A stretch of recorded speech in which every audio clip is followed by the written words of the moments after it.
નમો લોહી સૌહરિહંતાણમ નમો લોહી સૌહૃદાનમ નમો લોહી સૌઆયર્યાન નમો લોહી સૌજ્યાયાન નમો લોહી સૌત્રિકાળવતી શ્રાવણમ ઓમકાર બિંદુ સંયુક્ત નિત્યમ જયંતી યોગિન કામદમ ઔષધો છે ઓંકારાય નમો નમઃ મંગલમ ભગવાન મંગલમ ગૌતમોની મંગલમ કુંકુંદારી વિજેન્દ્રમોષ મંગલમ નમઃ સમયસારાય સ્વાનુભૂત્યા ચકાસ્તિ સ્વભાવાય ભવાય સર્વા વિભાવ નિયુત નિરાકાર.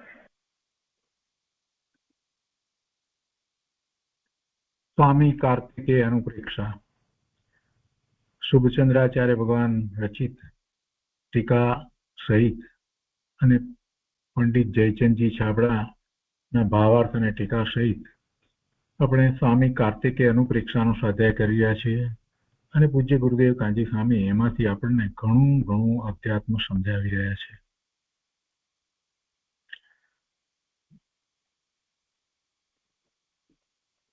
લોક ભાવનાનું સ્વરૂપ એનો સ્વાધ્યાય અત્યારે ચાલી રહ્યો છે.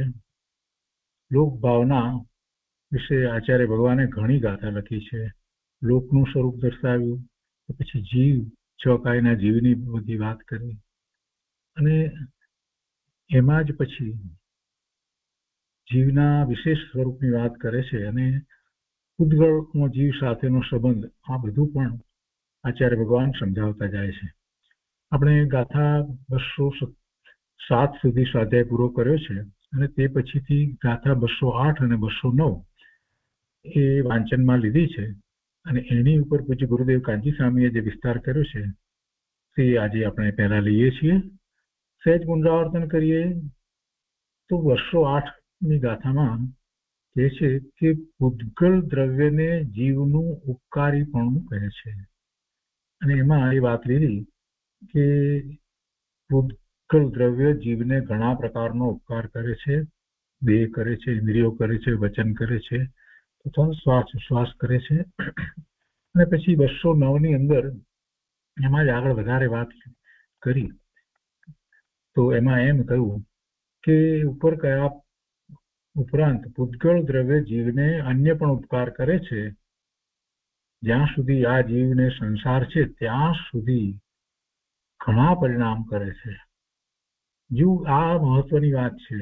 આ પૂતગલ દ્રવ્યના ઉપકારની વાત કહેવામાં આવી છે, વાસ્તવમાં ઉપકાર નથી એ વાત આપણે સમજ્યા છીએ, પરંતુ એ જ ક્યાં સુધી છે બધું એ ક્યાં સુધી છે. પૂતગલ સાથેનો સંયોગ તો સંસાર અવસ્થામાં છે, સિદ્ધ ભગવાનને કાંઈ એનો સંયોગ નથી. એટલે કહે છે કે જ્યાં સુધી આ જીવને સંસાર છે ત્યાં સુધી ઘણા પરિણામ કરે છે. પૂતગલના પરિણામની વાત કરે છે. કેવા પરિણામ કરે છે પૂતગલ? કે છે જેમ કે મોહ પરિણામ, પરદ્રવ્ય સાથે મમત્વ પરિણામ, અજ્ઞાનમય પરિણામ તથા એ જ પ્રમાણે સુખ દુઃખ જીવન મરણ આદિ અનેક પ્રકારના પરિણામ કરે છે. પરિણામ જીવ કરે છે એમાં આ બધા નિમિત્ત છે એમ કહેવાનો આશય છે. એટલે એને ઉપકાર કહેવામાં આવ્યો. અને એની સ્પષ્ટતા કરતા કહે છે કે અહીં ઉપકાર શબ્દનો અર્થ જ્યારે ઉપાદાન કાર્ય કરે ત્યારે નિમિત્ત કારણમાં કર્તાપણાનો આરોપ કરવામાં આવે છે એવો અર્થ સર્વત્ર સમજવો. આ તો સૌથી મોટી અને મહત્વની વાત છે. નિમિત્ત કારણ અને ઉપાદાન કારણ, બે કારણ. એમાં સાચું કારણ, ખરું કારણ તો ઉપાદાન કારણ છે અને ઉપાદાન કારણ છે તો ત્યાં કાર્ય થાય છે એટલે નવી અવસ્થા, નવી પર્યાય જે થઈ એને નૈમિતિક કહેવાય. કેમ કે એ વખતે એ ઉપાદાન કારણ સિવાય જે નિમિત્ત કારણની ઉપસ્થિતિ છે એટલે જે નવી પર્યાય થઈ અને નૈમિતિક કહીએ છીએ. એટલે નિમિત્ત નૈમિતિક. પણ નિમિત્ત કારણ જે છે એ વાસ્તવિક કારણ નથી. એની ઉપસ્થિતિ છે જ્યારે આ કાર્ય થાય છે ત્યારે અને એ અનુકૂળ છે એટલા માટે એને નિમિત્તનો આરોપ આપવામાં આવે છે. હવે એને નિમિત્તનો આરોપ આપવામાં આવે એને બદલે એને કર્તા કહી દેવામાં આવે તો મિથ્યાત્વનો પ્રસંગ આવે. અને અત્યારે વર્તમાનમાં આવું જ કંઈક સંપ્રદાયની અંદર ચાલી રહ્યું છે. જે નિમિત્તો છે એને જ કરતા બનાવી દીધો છે અને એના વિના કાર્ય ન થાય એવી પરાધીનતા ખૂબ ચાલી રહી છે. વસ્તુ સ્વરૂપ એવું છે કે જ્યારે કાર્ય થાય છે તે વખતે જે અનુકૂળ જે બીજા દ્રવ્યો જે છે તે બધાને નિમિત્ત કહેવામાં આવે. એમાં કોઈકને મુખ્યતાથી કહેવામાં આવ્યું હોય, પણ નિમિત્ત એક કરતા વધારે હોય. રોટલી થાય તો કેટલા બધા નિમિત્તો હોય છે. તો એ વાતનો વિચાર કરવાનો છે. એ બધા નિમિત્તોને કારણે રોટલી નથી થતી. રોટલી એ લોટની પર્યાય છે. એનું ઉપાદાન કારણ લોટ છે. એને નિમિત્ત તો ગમે તે હોઈ શકે. નિમિત્ત તો બીજું પણ હોય, બદલાઈ પણ જાય, પણ કાંઈ ઉપાદાન કારણ છે એ રોટલી માટે બદલાતું નથી. એ લોટ જ રહે છે. આ વાત જેને બરાબર બેસી ગઈ છે એને આ નિમિત્તની બાબતમાં કોઈ વાંધા નથી. અને વર્તમાનમાં આ મોટામાં મોટી ભૂલ ચાલી રહી છે. નિમિત્તની અપેક્ષા થઈ રહી છે.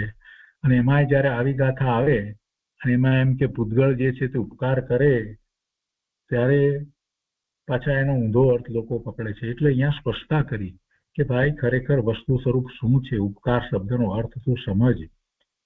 પૂતગળ શું ઉપકાર કરે? એ દ્રવ્યમાં એવી તાકાત છે કે જીવના પરિણામને બદલે? કોઈ દ્રવ્યમાં એવી તાકાત છે કે જીવના પરિણામને બદલી નાખે? એવું તો કોઈ વસ્તુનું સ્વરૂપ જ નથી. અરે જીવ, ચેતન, ભગવાન, આત્મા, આ એ પણ કોઈના પરિણામ બદલી શકતો નથી. પૂતગળના પરિણામે બદલતો નથી.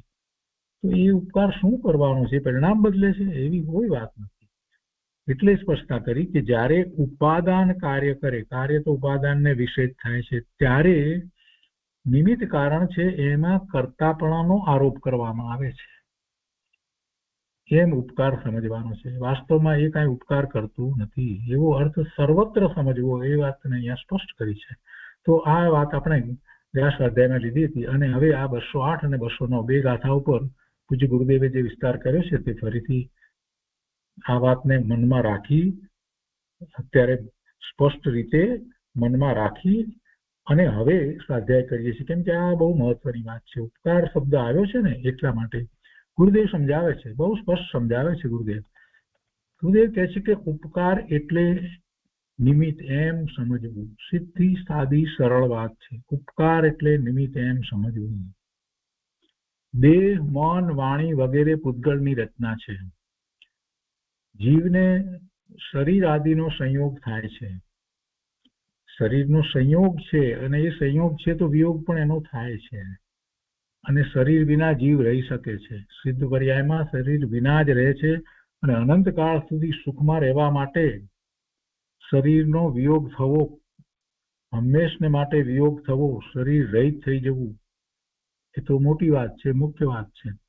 જીવને શરીર છે એ શરીર સંયોગને કારણે છે. સંયોગ છે એટલે એવો સંયોગ છે જે ગતિમાં આવ્યો છે એ ગતિને અનુરૂપ સંયોગ એને પ્રાપ્ત થાય ને એમાં શરીર છે એ પણ સંયોગ છે. જીવને શરીર આદિનો, એમ કહ્યું છે, શરીર આદિનો સંયોગ થાય છે. ઘણી બધી વસ્તુનો સંયોગ થાય છે. એકલું શરીર છે એનો સંયોગ થાય છે એવું ક્યાં છે? એને સગા વાલા આ બધાનો પણ સંયોગ છે. એને આ જે કંઈ કાર, કોમ્પ્યુટર, આ બધું જે છે એ પણ સંયોગથી જ પ્રાપ્ત તો થયું છે. અને જે સંયોગ હોય એનો વિયોગ તો થાય. શું કે છે? જીવને શરીર આદિનો સંયોગ થાય છે. એક વાત મહત્વની છે અને એ વાતને જ્યારે સમજી લેવામાં આવે ત્યારે ખરેખર વૈરાગ્ય ભાવ થાય. આ સંયોગી પદાર્થમાં નકામાનો હું એટલો બધો રાગ કરી મોહ ભાવે વર્તી અને દ્વેષ ભાવે થઉં છું, ક્રોધના ભાવે થઉં છું, માનના ભાવે થઉં છું, અભિમાન કરું છું. રાગ દ્વેષના પરિણામ મારા આ જે સંયોગી પદાર્થ જે છે એમાં પોતાપણું કરવાથી થઈ રહ્યા છે. શરીર મારું ને આ પદાર્થો, કાર, કોમ્પ્યુટર બધા મારા ને એમ કરવાને કારણે જીવને રાગ દ્વેષના પરિણામ થાય છે. એમાં અહંકાર થાય છે, મમત્વ થાય છે અને એમાં જ જીવન પૂરું કરે છે. આ સંયોગ છે. સંયોગને સમજવાનો છે. ગુરુદેવ કહે છે કે જીવને શરીર આદિ ઘણી બધી વસ્તુનો સંયોગ થાય છે. અને હવે આગળ કહે છે, ઉપકારની વાત આપણે તો અહીંયા સમજવાની છે ને, કહે છે કે તે અપેક્ષાએ પૂતગળનો ઉપકાર કયો છે.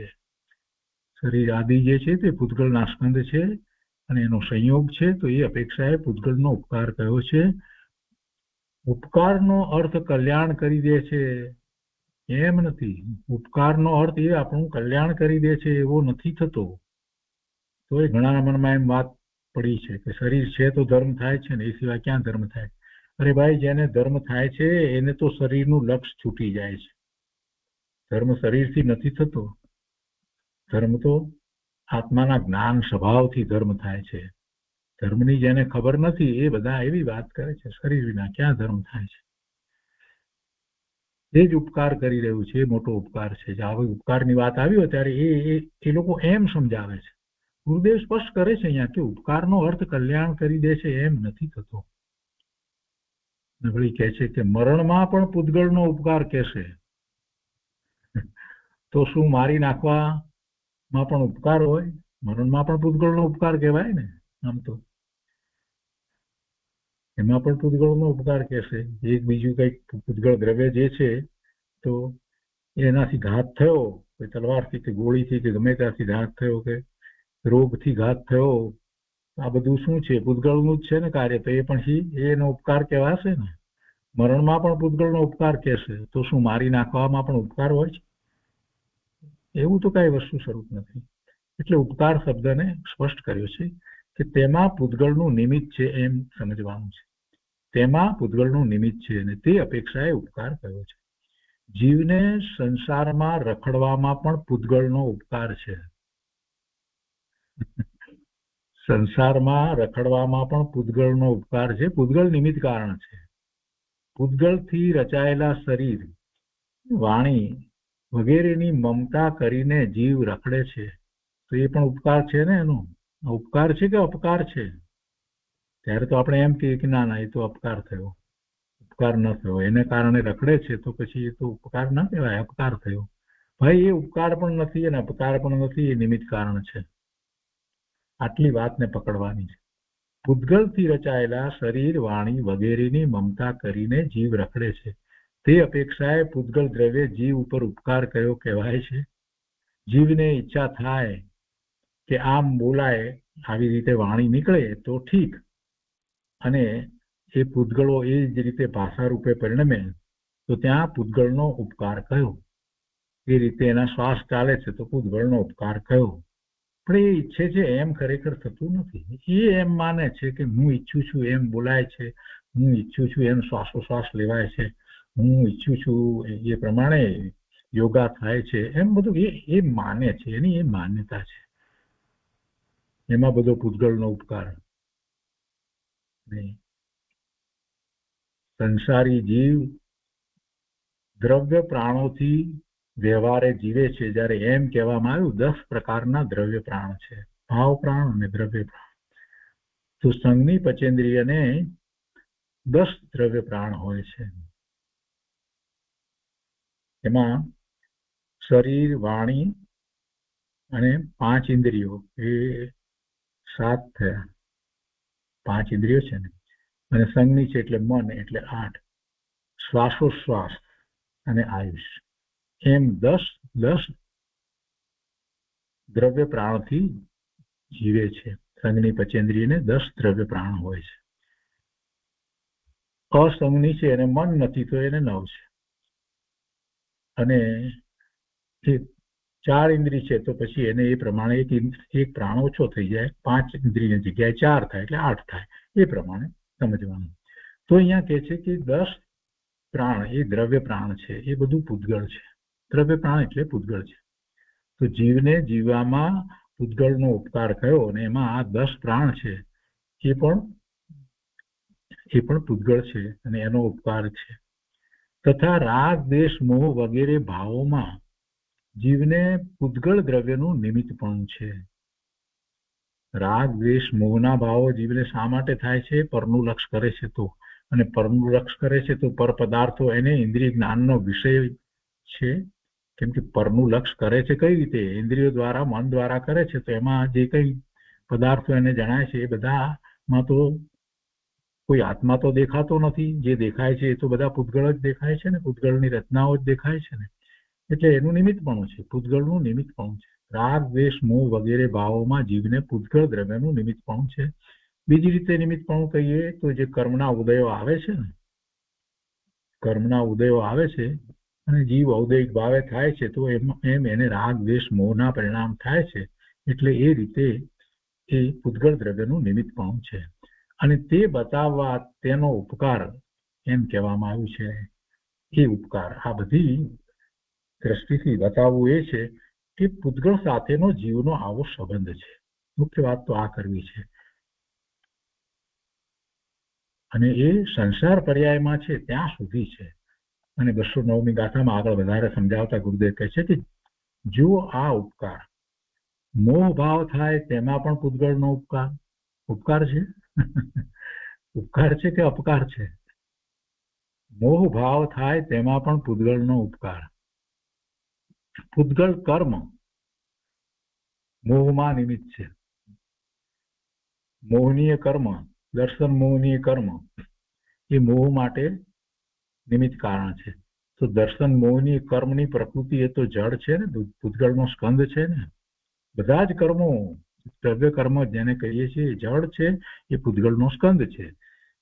નાનાવર્ણીય, દર્શનાવર્ણીય લઈએ, અંતરાય લઈએ, એ જ્યારે ઘાતી કર્મની પ્રકૃતિઓ લઈએ, કુલ પ્રકૃતિ 47 લઈએ અને અઘાતી કર્મની બધી જ પ્રકૃતિઓ લઈએ 148 પ્રકૃતિઓ હોય તો બધી શું છે? એ બધી પ્રકૃતિઓ જે છે એ પૂતગળના સ્કંદ છે. અને એના ઉદયો છે,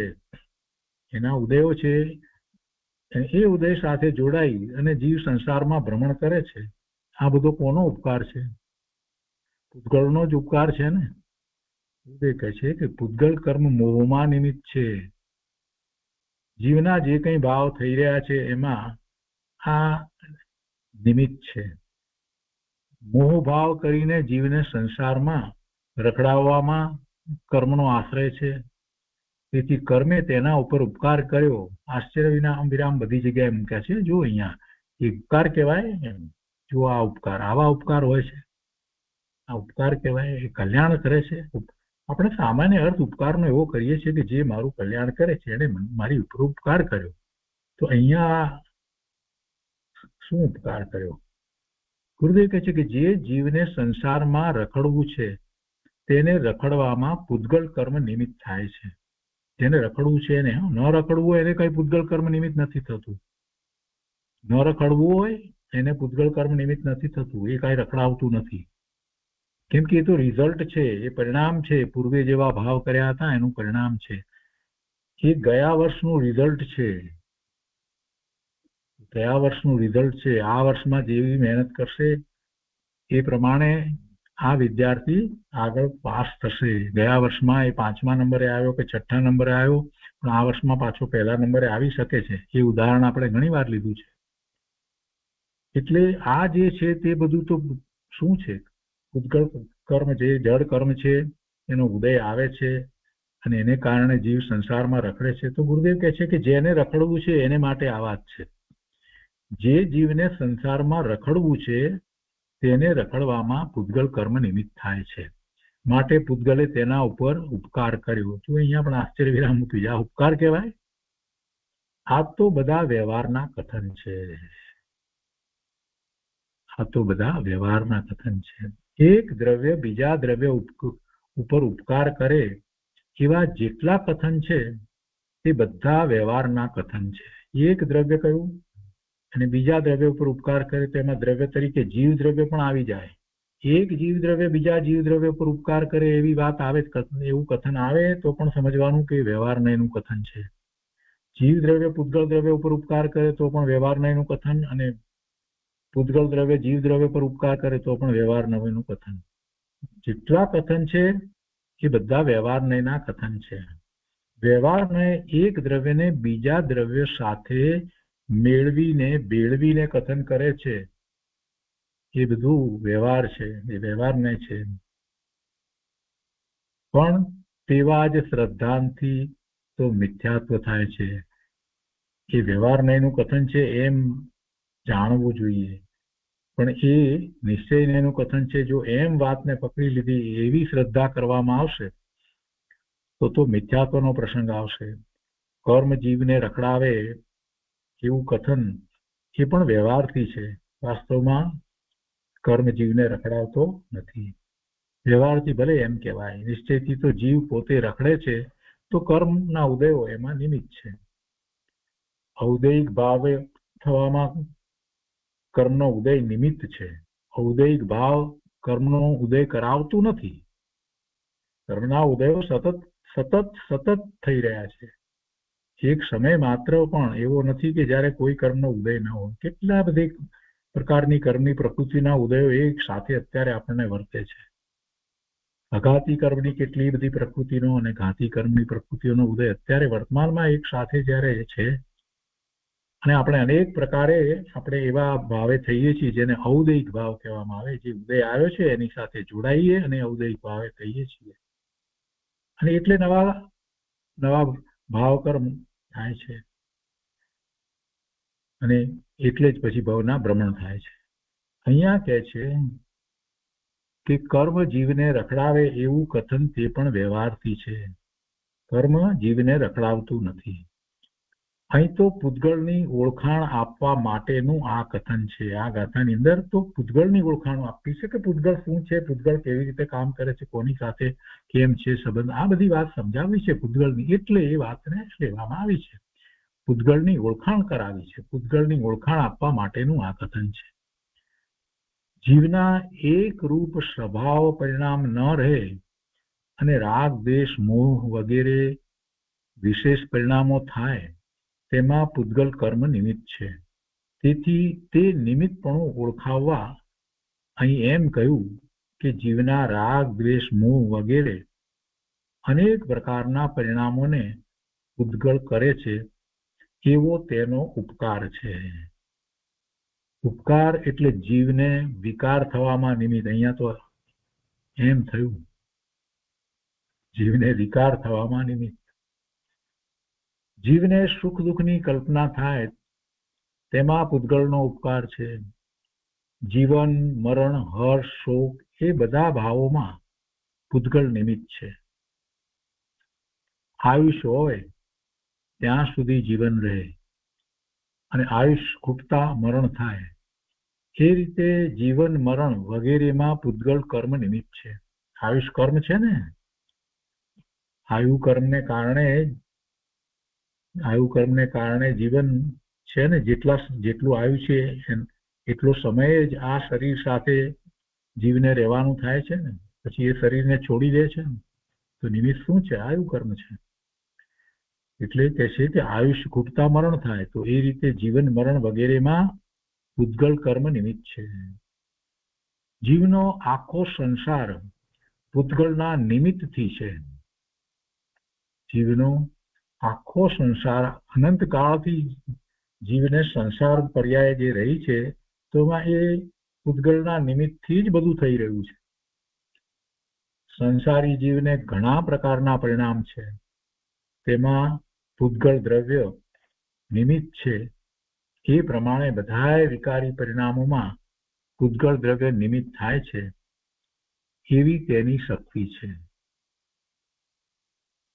એ નિમિત્ત થાય છે એવી એની શક્તિ છે.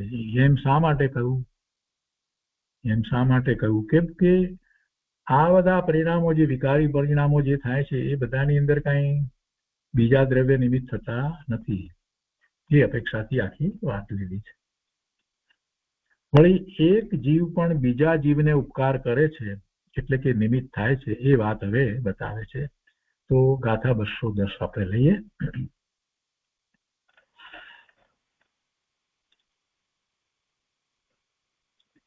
જીવ પણ જીવને ઉપકાર કરે છે એમ કહે છે. હવે એમ કહે છે ગાથા 210. જીવાહ અપી તુ જીવાના ઉપકારમ કુર્વંતી સર્વ પ્રત્યક્ષમ તત્ર અપી પ્રદાન હેતુ પુણ્યમ પાપમ ચ નિયમેન. એના અર્થમાં કહે છે જીવો પણ જીવોને પરસ્પર ઉપકાર કરે છે, અને તે સર્વને પ્રત્યક્ષ જ છે. દાખલા આપી અને વાતને સ્પષ્ટ કરી છે કે સરદાર ચાકરને એટલે શેઠ. શેઠ સરદાર કહો કે શેઠ કહો, માલિક કહો, જે કહીએ તે. એ ચાકરને નોકરને, ચાકર સરદારને ઉપકાર કરે છે, પરસ્પર ઉપકાર લીધા છે. આચાર્ય શિષ્યને ઉપકાર કરે અને શિષ્ય આચાર્યને ઉપકાર કરે. માતા પિતા પુત્રને ઉપકાર કરે છે અને પુત્ર માતા પિતાને, મિત્ર મિત્રને, સ્ત્રી ભરથારને ઇત્યાદિ પ્રત્યક્ષ જોવામાં આવે છે. ત્યાં એ પરસ્પર ઉપકારમાં પુણ્ય પાપ કર્મ નિયમથી પ્રધાન કારણ છે. પરસ્પર ઉપકારની અંદર પણ વાત સમજવા જેવી મૂકી દીધી છે. સંસાર પર્યાયમાં આપણે કુટુંબ સાથે જ્યારે રહીએ છીએ ને, ત્યારે આપણે માટે જે મહત્વની વાત જે છે એ આચાર્ય ભગવાને અહીંયા મૂકી દીધી છે. આપણને એમ લાગે છે કે આપણે આપણા બાળકો ઉપર ઉપકાર કરીએ છીએ, આપણે એમને ભણાવીએ છીએ, ગણાવીએ છીએ, મોટા કરીએ છીએ, ઠેકાણે પાડીએ છીએ, વગેરે વગેરે વગેરે. પણ ભૂલી જઈએ છીએ કે એ બધા એમનું પુણ્ય અને પાપ એ લઈને આવ્યા છે. એમને જે કંઈ પ્રાપ્ત થાય છે એ એમના પુણ્ય અને પાપને કારણે એ જીવને પ્રાપ્ત થાય છે. એ વાત આપણે ભૂલી જઈએ છીએ. અને આપણને પણ જે કંઈ પ્રાપ્ત થાય છે એ આપણા પોતાના પુણ્ય પાપને કારણે પ્રાપ્ત થાય છે. એટલે કોઈ મારું કાંઈ બગાડી દેશે કે કોઈને કારણે હું ક્યાંક પહોંચી નથી શકતો, જઈ નથી શકતો, કોઈની સાથે રહી નથી શકતો કે, અને એને માટે જીવ ઘણીવાર ખેદ કરે છે ને. મોટી ઉંમરે કેટલાય લોકોને આવા ખેદ થતા હોય છે. દીકરા હોય, કેટલાય દીકરા હોય, 5-6 દીકરાઓ હોય ને, બધામાં કોઈ પણ કાંઈ ભાવ ભૂતતો ન હોય, એકાદ દીકરો કાંઈક રાખતો હોય ને બીજા ન રાખતા હોય ને આવું બધું હોય, ત્યારે બહુ ચિંતિત થઈ જાય છે. કેટલાકને એકનો એક દીકરો હોય અને એને રાખતો ન હોય ત્યારે પણ ખૂબ ચિંતિત થઈ જાય છે. પણ એમ નથી વિચાર કરતા કે એનો વાંક નથી, પોતાના પુણ્યનો અને પાપનો એ વાંક છે. પાપના ઉદયો હોય, પુણ્યના ઉદયો હવે ખૂટી ગયા હોય તો ત્યારે પછી એમ જ થાય. તો એ વાત અહીંયા આચાર્ય ભગવાને કરી દીધી છે અને અર્થમાં સમજાવી છે કે આ એક બધાને પરસ્પર ઉપકારની વાત તો કરી, પણ ત્યાં મહત્વનું ને મુખ્ય કારણ શું છે? તો કહે છે કે ત્યાં એ પરસ્પર ઉપકારમાં પુણ્ય પાપ કર્મ નિયમથી પ્રધાન કારણ છે. નિયમથી, જો અહીંયા શબ્દ મૂક્યો છે, પુણ્ય અને પાપ કર્મ નિયમથી પ્રધાન કારણ છે. એટલે આ વાત જયારે આપણે મગજમાં બેસાડી દઈએ, કાયમ માટે એને વાતને પકડી રાખીએ, તો નાની નાની વાતોની અંદર આપણને કોઈના પ્રત્યે દ્વેષ ભાવ થાય નહીં, અને આપણી શાંતિ જળવાઈ રહે. નહીં તો શાંતિ જળવાશે નહીં પ્રભુ. અને મેં ખાસ કરી અને જયારે મોટી ઉંમર થઈ હોય ને ત્યારે અસાતા વેદનીય કર્મના ઉદયો એક તરફ, અને બીજી તરફ સાથે એવું પણ હોય કે પેલા ખૂબ માન મળતું હોય, બધા ખૂબ માન આપતા હોય, યશ નામ કર્મનો એટલો બધો ઉદય હોય કે જ્યાં જાય ત્યાં બધા એને ખૂબ ખૂબ માન આપે, બોલાવે, આ તે. અને હવે એ યશ નામ કર્મનો ઉદયનો કાળ પૂરો થયો તો પછી બધા બહુ માન આપે એવું નથી બનતું. એ તો એનો એ જ છે, પણ છતાં એને બધા કેમ હવે માન નથી આપતા? હવે કેમ માન નથી આપતા? બીજા બધા આવી જાય માટે? ના, એમ નથી. બીજાઓ આવ્યા છે માટે એને માન નથી મળતું એમ નથી. એના યશ નામ કર્મનો ઉદય હવે પૂરો થયો છે એટલે એને માન નથી મળતું. આ વાત જો જીવ સમજી જાય ને, તો એને પછી દ્વેષ ન થાય. અને બીજાઓ પણ એને વારંવાર કહે ને કે જો હવે તમને તો બોલાવતા નથી, આમ કરીને માથું ખાય ને. પહેલા તો તમને પેલા કેવા બોલાવતા હતા ને, પેલા કેમ રોજ આવતા હતા ને તમને મળતા હતા ને, વગેરે વગેરે વગેરે. અને હવે તો જો એ બીજે ચાલ્યા ગયા છે, કોકના બીજાના સાનિધ્યમાં ચાલ્યા ગયા છે. હવે તમારો ભાવ નથી પૂછતા. આવું કહેવા વાળા ખૂબ લોકો આપણને મળે. અને એમાં મોટી ઉંમર થઈ હોય અને યશ નામ કર્મનો આપણો ઉદય રહ્યો ન હોય, ત્યારે એનો એ જ મિત્ર જે છે, જે આપણી પૂજા કરતો હતો, આપણા વિના એને એક ડગલું ચાલવું નહોતું થતું, દરેક વસ્તુમાં સલાહ લેતો હતો, એ આપણાથી વિરુદ્ધ થઈ જાય. કેમ થાય છે? એવો જ કર્મનો ઉદય છે. એ મારા કર્મનો ઉદય છે, એ મિત્રના કર્મની વાત નથી, મારા કર્મનો ઉદય છે. જો આ વાત સારી રીતે સમજાઈ જાય ને તો પછી સમ્યક દર્શન દૂર નથી. આ બધી નાની વાતો જે છે એમાં જીવ રોકાઈ રહે છે, એટલે જ એનું લક્ષ્ય પરમાં રહે છે, અને એટલે જ સ્વ તરફ વળતો નથી. અને આચાર્ય ભગવાન અહીંયા કહે છે, સ્પષ્ટ કહે છે કે ભાઈ આ બધા જે સંબંધ ઉપકારની બધી વાત જે છે ત્યાં તું આ વાત કેમ ભૂલી જાય છે કે પરસ્પર ઉપકારમાં પુણ્ય પાપ કર્મ નિયમથી પ્રધાન કારણ છે. બહુ મોટી વાત કરી દીધી છે. આ 210 ગાથાની અંદર એ બહુ મોટી વાત કરી દીધી છે. અને એના પછી આપણે 211મી ગાથા પણ સાથે ને સાથે લઈ લઈએ છીએ કે હવે પૂતગલની પણ મોટી શક્તિ છે એમ કે છે. તો એમાં કહે છે પૂતગલની શક્તિ એમ ની વાત કરી અને કહે છે કે કા અપી અપૂર્વા દશ્યતે પૂતગલ દ્રવ્યસ્ય ઈદશ્રી શક્તિ કેવલ જ્ઞાન સ્વભાવ વિનાશિત યાતિ જીવસ્ય. અને પેલી કર્મની વાત આપણે જે કરી એની વધારે વાત આમાં આવે છે કે પૂતગલ દ્રવ્યની પણ કોઈ એવી અપૂર્વ શક્તિ જોવામાં આવે છે કે જીવનો કેવળ જ્ઞાન સ્વભાવ છે. જીવનો કેવળ જ્ઞાન સ્વભાવ છે તે પણ જે શક્તિથી વીણસી જાય છે. આ પૂતગલ દ્રવ્ય એટલે કે જ્ઞાનાવરણી કર્મની વાત લઈ અને વાતને સમજાવી છે એ પ્રમાણે બાકીના 4 ઘાતી કર્મોનું પણ સમજી લેવું. જ્ઞાનાવરણીય કર્મને કારણે આપણે એમ કહીએ છીએ કે એને કેવળ જ્ઞાન પ્રગટ થતું નથી. અને એ વાત અહીંયા લીધી છે, કર્મની જ વાત લીધી છે. ઉપર પણ પેલી કર્મની વાત લીધી ને, પુણ્ય પાપ કર્મ નિયમથી પ્રધાન કારણ છે. તો વધારે એ વાતને જ અહીંયા કર્મની વાતને જ અહીંયા વધારે સમજાવી છે. જે ભાવાર્થમાં કહે છે કે જીવની અનંત શક્તિ છે, તેમાં કેવળ જ્ઞાન શક્તિ એવી છે કે જેની વ્યક્તિ એની પ્રગટતા એનું પ્રકાશવું થતા સર્વ પદાર્થોને તે એક કાળમાં જાણે છે. આવું કેવળ જ્ઞાન છે, જ્ઞેય માત્રને જાણે. તો એવી વ્યક્તિ એવી પ્રગટતાને પૂતગલ નષ્ટ કરે છે, અથવા તો એમ કહેવાય કે પ્રગટ થવા દેતું નથી. એવી પ્રગટતાને પ્રગટ થવા દેતું નથી. કોણ? પૂતગલ. અને એ અપૂર્વ શક્તિ છે. અને એ પ્રમાણે પૂતગલ દ્રવ્યનું નિરૂપણ કર્યું. અને પછી હવે બીજા દ્રવ્યોનું નિરૂપણ કરે છે, ધર્મ અને અધર્મ, એટલે અધર્માસ્તિકાય ધર્માસ્તિકાય. તો આપણે આ 2 ગાથાઓ ઉપર પૂજ્ય ગુરુદેવ કાજી સામે જે વિસ્તાર કર્યો છે તે આપણે લઈએ છીએ.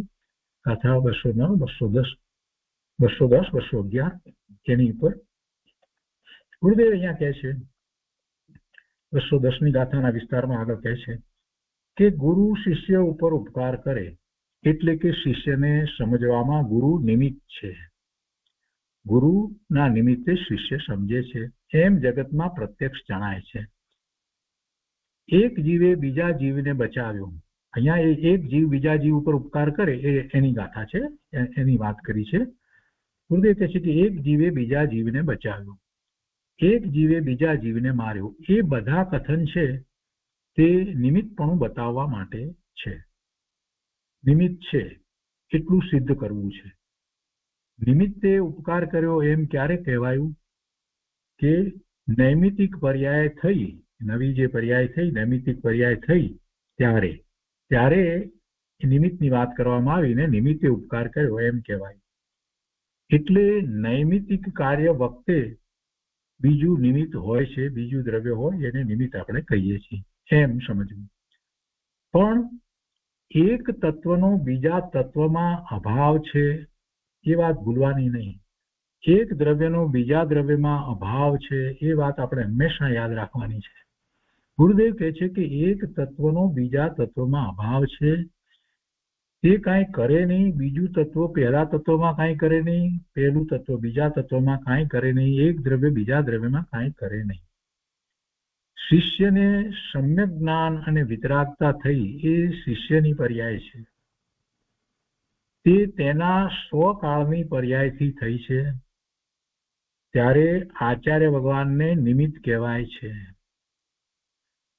એ જ પ્રમાણે વયાવૃત વગેરેમાં શિષ્ય આચાર્યને નિમિત્ત છે. એમની સેવા એના વયાવૃત કરે છે તો એમાં આચાર્યને કોણ નિમિત્ત થાય છે? શિષ્ય થાય છે.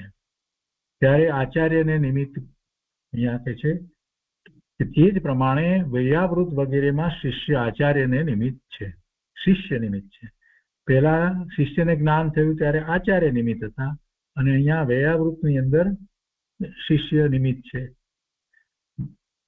આગળ કહે છે માતા પિતાએ પુત્ર ઉપર ઉપકાર કર્યો, મિત્રે મિત્ર ઉપર ઉપકાર કર્યો. આ બધું નિમિત્તનું કથન છે. જગતમાં નિમિત્ત છે, જગતમાં નિમિત્ત છે, પણ નિમિત્તને લીધે કાર્ય થાય છે. એમ નથી. કાર્ય ઉપાદાન કારણને લીધે થાય છે, પણ બીજું એ વખતે જે દ્રવ્ય ત્યાં ઉપસ્થિત છે જે અનુકૂળ છે તો એને નિમિત્તનો આરોપ અપાય છે. અને નિમિત્તનો આરોપ અપાય ત્યાં સુધી વાત ઠીક છે, નિમિત્ત કાંઈ કરતું નથી ત્યાં સુધી વાત બરાબર છે. તો પછી ક્યારેક આપણે નિમિત્તને એમ કહીએ કે એનો ઉપકાર છે એમ પણ જયારે કહીએ છીએ તો એ બધા વ્યવહાર નયના કથન છે.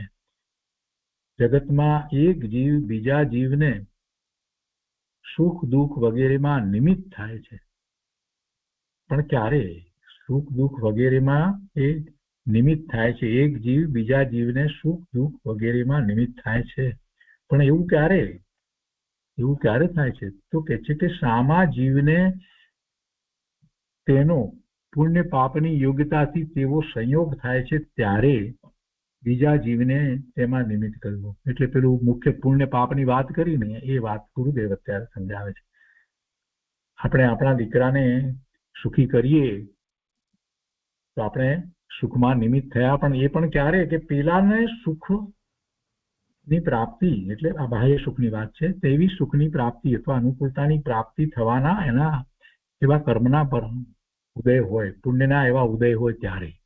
સામા જીવને એવો પુણ્યનો ઉદય હોય ત્યારે, અથવા તો કોઈને દુઃખનું નિમિત્ત થઈએ તો ત્યારે પણ એમાં એમ થાય છે કે પેલાને પાપનો ઉદય હોય ત્યારે, એવી યોગ્યતા હોય, એવો સંયોગ હોય. સામા જીવને તેનો પુણ્ય પાપની યોગ્યતાથી તેવો સંયોગ થાય છે ત્યારે બીજા જીવને તેમાં નિમિત્ત કરવું.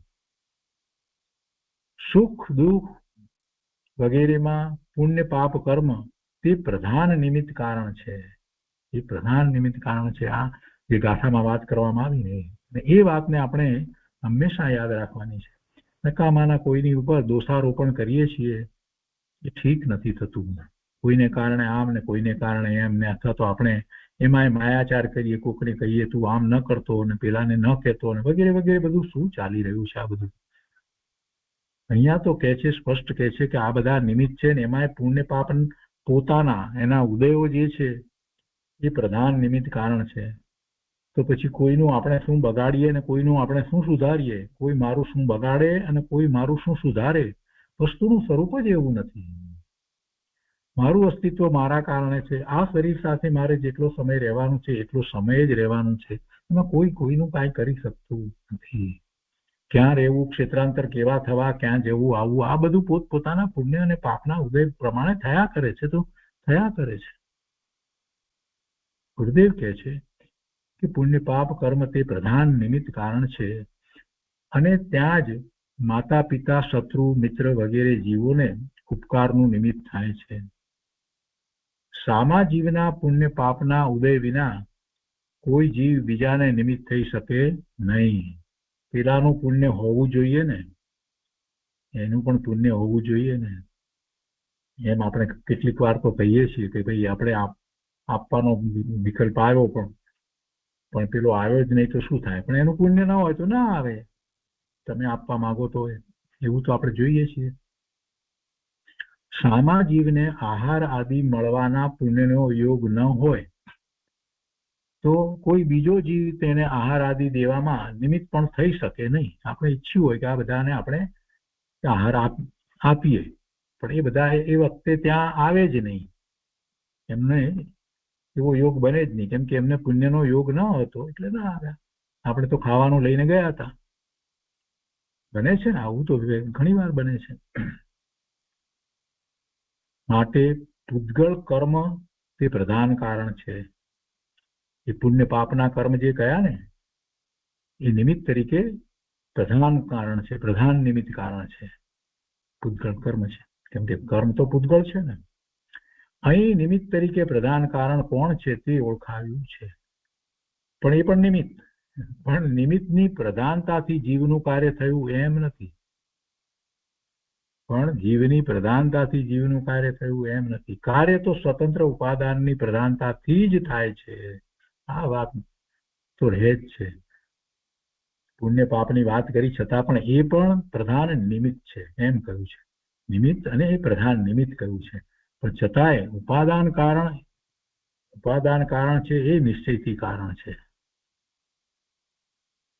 નિમિત્તની પ્રધાનતાથી જીવનું કાર્ય થયું એમ નથી.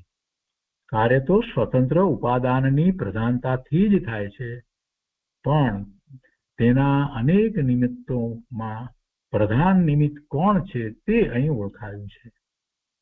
પ્રધાન નિમિત્ત કોણ છે એ બતાવ્યું છે. એ શું છે તો કે એના પુણ્ય પાપના ઉદયો એ પ્રધાન નિમિત્ત છે. જીવને આહાર મળ્યો તેમાં પ્રધાન નિમિત્ત તેના પૂર્વના પુણ્યનો ઉદય છે. આમ કહી અને પૂતગળમાં નિમિત્ત થવાની શક્તિ છે તે બતાવ્યું છે. પણ નિમિત્ત કોને થાય? નિમિત્ત કોને થાય? ફરીથી ગુરુદેવ કહે છે કે જેના ઉપાદાનમાં તેવી યોગ્યતા હોય તેને. ઉપાદાન તો મુખ્ય વસ્તુ છે, ઉપાદાન કારણ મુખ્ય કારણ છે. ઉપાદાન વગર નિમિત્ત કોનું થાય? કોઈનું નથી થતું. અને પછી પૂતગળની પણ મોટી શક્તિ છે એમ કહે છે. એમાં કહે છે કેવળ જ્ઞાનની વાત લીધી છે ને, કેવળ જ્ઞાન રોકાય છે એવી વાત લીધી છે, તો એની પણ વાત ગુરુદેવ બહુ સ્પષ્ટપણે કરે છે.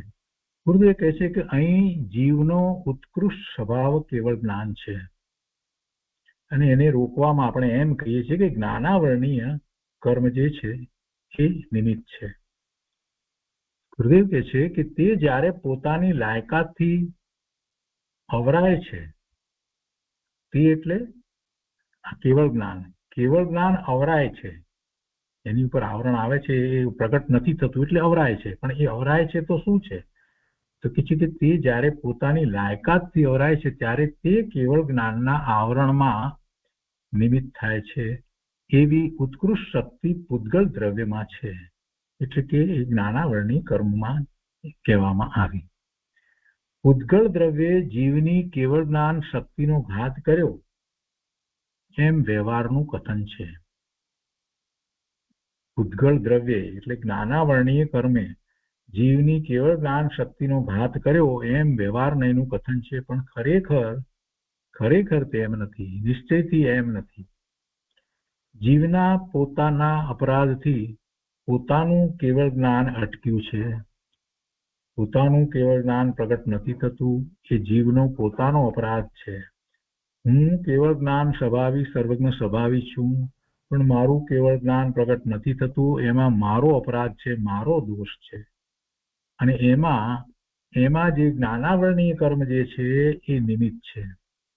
અને જીવના પોતાના અપરાધથી પોતાનું કેવળ જ્ઞાન અટક્યું છે, અને પૂતગળમાં ઉત્કૃષ્ટ એવી શક્તિ છે કે જીવના કેવળ જ્ઞાનને આવરણમાં તે નિમિત્ત થાય. આ ઉત્કૃષ્ટ શક્તિ પૂતગળની બતાવી, નિમિત્ત થાય. આ સિવાય બીજા કોઈ દ્રવ્યમાં એવી શક્તિ નથી. મૂળ વાત તો આ કરવી છે. પૂતગળની વાત ચાલે છે ને, એટલે બીજા દ્રવ્યમાં આ શક્તિ નથી કે કેવળ જ્ઞાનના આવરણમાં નિમિત્ત થાય. એવી બીજા દ્રવ્યમાં શક્તિ નથી. ધર્માસ્તિકાય અધર્માસ્તિકાય આકાશ અને કાળ, એમાં એવી શક્તિ નથી. જીવે પોતે પોતાના 6 કારકોથી જ્ઞાનની પર્યાયને હીણી કરી છે.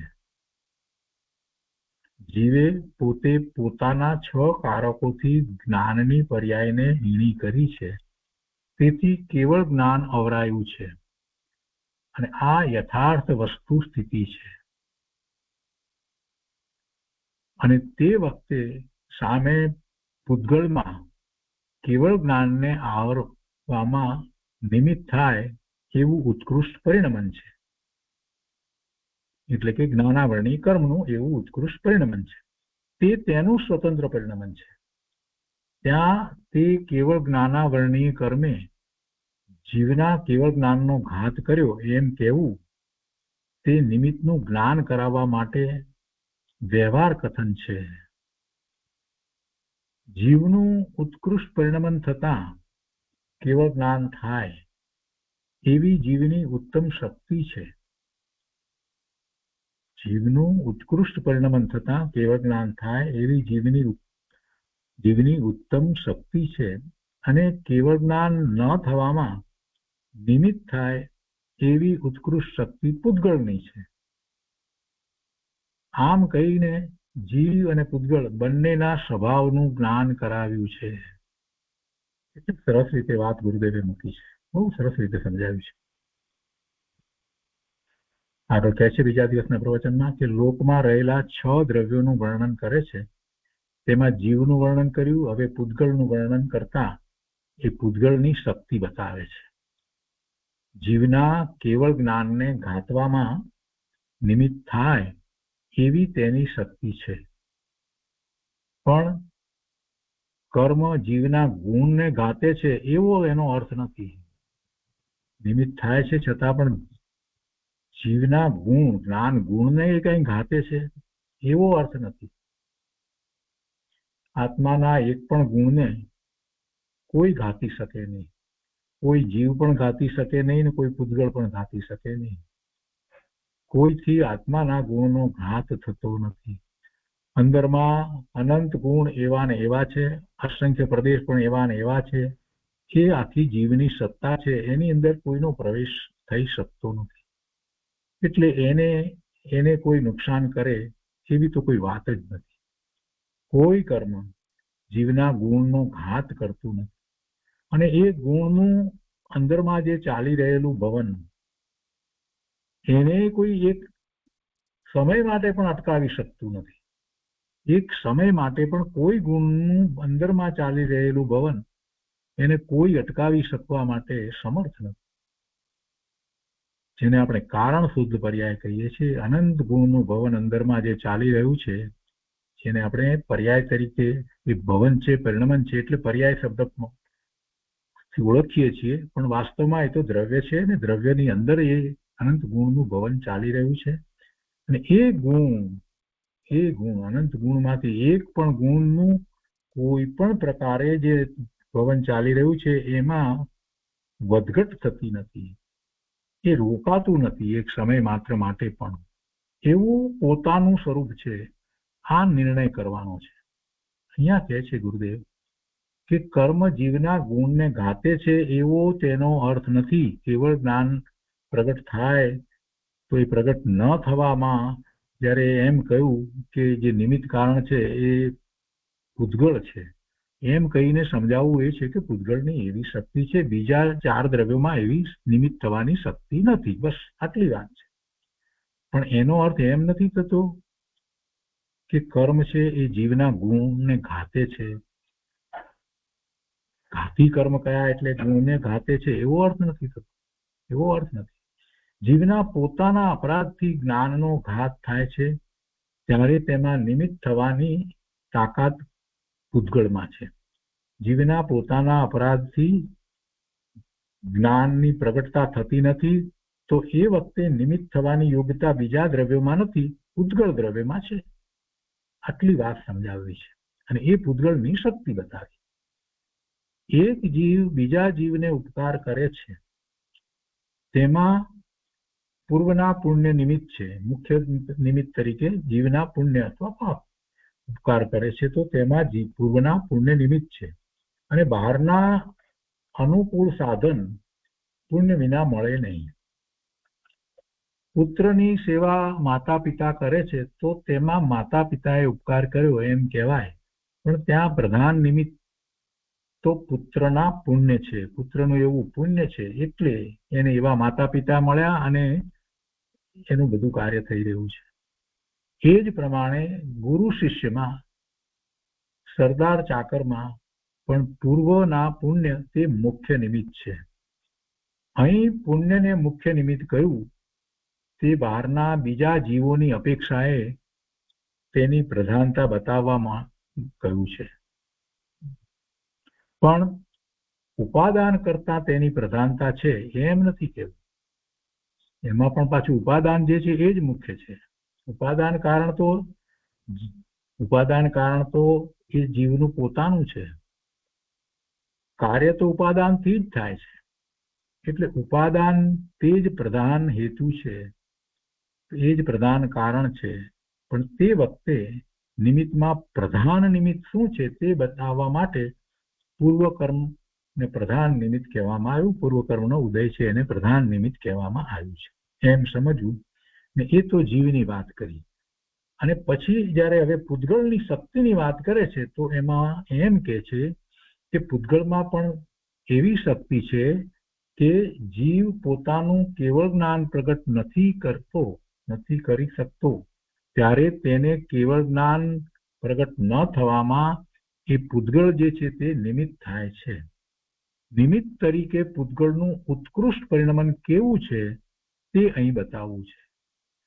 પણ કાંઈ કર્મના કારણે જીવની દશા હીણી થાય છે એમ નથી. એ કર્મને કારણે એને કેવળ જ્ઞાન નથી પ્રગટ થતું એમ નથી. મૂળ કારણ તો એનું પોતાનું છે, એનો પોતાનો દોષ છે. દરેક વસ્તુ પોતાની કાળ આદિ લબ્ધિ, કાળાદિ લબ્ધિ, જો આદિ શબ્દ અહીંયા પડ્યો છે, કાળ આદિ લબ્ધિ એટલે બધું એમાં આવી જાય છે. 5 સમવાયની વાત કરીએ છીએ ને, 5 સમવાય પૂર્વક કાર્ય થાય છે ને, તો કેવળ જ્ઞાન થાય ત્યારે પણ એમ જ છે. વસ્તુ પોતાની કાળ આદિ લબ્ધિ સહિત જ છે અને પદાર્થ પોતાની કાળ આદિ લબ્ધિથી પરિણમન કરે છે. તેને રોકવા કોઈ સમર્થ નથી અને કોઈ બીજો તેના પરિણમનને કરતો નથી. આ સિદ્ધાંતને તો એમ જ રાખવાનો. એટલે શું થાય કે ઉપાદાન કારણની મુખ્યતા રહે અને પછી નિમિત્ત કારણની વાત કરીએ ત્યારે આપણને ખ્યાલ આવે કે આ નિમિત્ત હતું, બીજું જે હતું એમાં. અને જ્યારે કર્મની વાત, જ્યારે આ કેવળ જ્ઞાન, કેવળ દર્શન એને માટેની જ્યારે વાત કરીએ તો ત્યાં તો એ પૂતગળમાં કેટલી શક્તિ છે એ બતાવ્યું છે. અને એ શક્તિ નિમિત્ત તરીકે શક્તિ છે. એ ખરેખર એ કર્મને કારણે એનું કેવળ જ્ઞાન અટક્યું છે એમ નથી. એમાં એનો પોતાનો દોષ છે. આપણને સમ્યક દર્શન નથી થતું તો એ દર્શન મોહનીય અને ચારિત્ર મોહનીય કર્મના ઉદયને કારણે નથી થતું એમ નથી, પણ આપણો પોતાનો દોષ છે, આપણો પોતાનો પ્રમાદ છે, આપણો ઊંધો પુરુષાર્થ છે, એટલે નથી થતું. અને જ્યારે થાય છે ત્યારે એ દર્શન મોહનીય કર્મનો ઉદય હોય છે ત્યારે આપણને સમ્યક દર્શન પણ થઈ જાય છે. તો પછી એ પણ કંઈ રોકતું નથી, અટકાવતું નથી. અને બધાને જ્યારે સમ્યક દર્શન થયું છે ત્યારે બધાને જ એવા દર્શન મોહનીય કર્મની પ્રકૃતિના ઉદયો તો હતા, છતાં પોતાના પુરુષાર્થથી પ્રગટ કરે છે ને. આ બધી વાતને એક પછી એક સાથે રાખી અને બેસાડતા જઈએ ત્યારે વસ્તુ સ્વરૂપ આપણને સ્પષ્ટ થઈ જાય છે. જેમ છે તેમ આખી વાત સમજાઈ જાય છે. એટલે ખોટા દોષારોપણ થતા નથી. પોતાની શક્તિ જે છે, પોતાનું જે સામર્થ્ય જે છે એ કોઈથી રોકાયું નથી એ વાતનો પણ નિર્ણય થાય છે. જે કથન કરવામાં આવ્યા છે એ બધા વ્યવહારને એના કથન કરવામાં આવ્યા છે. કોઈક અપેક્ષાએ જે પૂતગળ જે છે એની વાત કરવી છે તો એની વધારેમાં વધારે શક્તિની વાત કરી તો પણ એ નિમિત્ત તરીકેની શક્તિની વાત કરવામાં આવી છે. આ બધી વાતને આપણે જેમ છે તેમ સમજવાનું છે. તો એ રીતે આજે ગાથા 211 સુધી સાથે રાખીએ છીએ. હવે બીજા 2 દ્રવ્યની વાત આગળ આવે છે. ધર્માસ્તિકાય અને અધર્માસ્તિકાયનું સ્વરૂપ સમજાવે છે.